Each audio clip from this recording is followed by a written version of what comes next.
Present Nara Lokesh కొడుకైతే అసలు ఒక world రికార్డే సృష్టించారనుకోవచ్చు. చెస్‌లో ఇంత చిన్న ఏజ్‌లో 175 మూవ్స్‌లోనే ఆయన ఒక కంప్లీట్ చేయడం, చెక్‌మేట్ చేయడం జరిగింది. సో, ఇది మాత్రం దాని గురించి మన పవన్ కళ్యాణ్ కూడా ట్వీట్ వేశారు. అలా ప్రతి ఒక్కరు ఆయనైతే మెచ్చుకుంటున్నాం. ప్రెజెంట్ దాని గురించి మీరేం చెప్తారు? సో ఖచ్చితంగా ఇప్పుడు చంద్రబాబు గారు అంటేనే మాస్టర్ మైండ్ అని చెప్పొచ్చు. మరి ఆయన నోట్లో నుంచి ఊడుబట్టినట్టుంటాడు ఆయన మనవడు. ఖచ్చితంగా అటు చంద్రబాబు నాయుడు గారు నారా వారి బ్లడ్, ఇటు నందమూరి వారి బాలకృష్ణ గారి బ్లడ్, అందరు ఆవేశం ప్లస్ ఆలోచనలు అన్నీ కలిపి వచ్చినాయి కాబట్టి తన ఒక మాస్టర్ మైండెడ్ అనుకోవచ్చు. మరి వాళ్ళ తల్లి కానీ ఆయన నాన్నమ్మ కానీ ఆయన ఎలా తీర్చిదిద్దుతున్నారు అనేది మనం చూడొచ్చు. ఖచ్చితంగా తన వంతు ఆ పిల్లోడు ఏది చేయగలడో అన్నిట్లోకి ఆయన్ని ఎంకరేజ్ చేస్తున్నారు.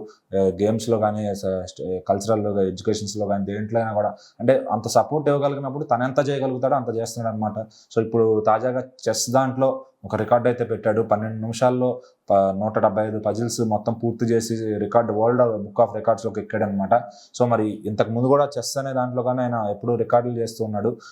నారా దేవాంశ్ అనేది వాళ్ళ ఇంటి పేరు నిలబెడుతూ ఖచ్చితంగా ఈ చిన్న వయసులోనే రికార్డులు క్రియేట్ చేయడం మొదలుపెట్టాడు అనమాట.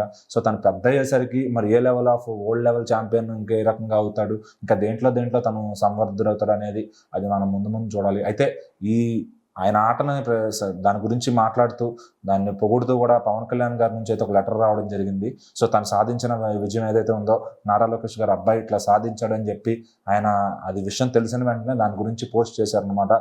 సో మరి పవన్ కళ్యాణ్ గారు నారా లోకేష్ గారు బాండింగ్ ఎలా ఉందనేది మనం అక్కడ అర్థం చేసుకోవచ్చు. సో ఖచ్చితంగా పవన్ కళ్యాణ్ గారు ఎప్పుడు కూడా నారా లోకేష్ గారి నుంచి ఏదన్నా కొత్తగా ఆయన అంటే గ్రహిస్తే ఇది చేశాడని ఆయన ఖచ్చితంగా గుర్తుపెట్టుకుని చెప్తారనమాట. అట్లానే నారా లోకేష్ గారు కూడా పవన్ కళ్యాణ్ గారు ఏమైనా చేస్తే ఖచ్చితంగా దాన్ని అమలు పరిచారని చెప్పడం కూడా జరుగుతుంది. సో ఆ బాండింగ్ ఇట్లా ఫ్యామిలీలో సాధించిన విజయాల గురించి కూడా చెప్పడం అనేది పవన్ కళ్యాణ్ గారి డౌన్ టు ఎర్త్ నేచర్ ఇక్కడ కనపడుతుంది అనమాట.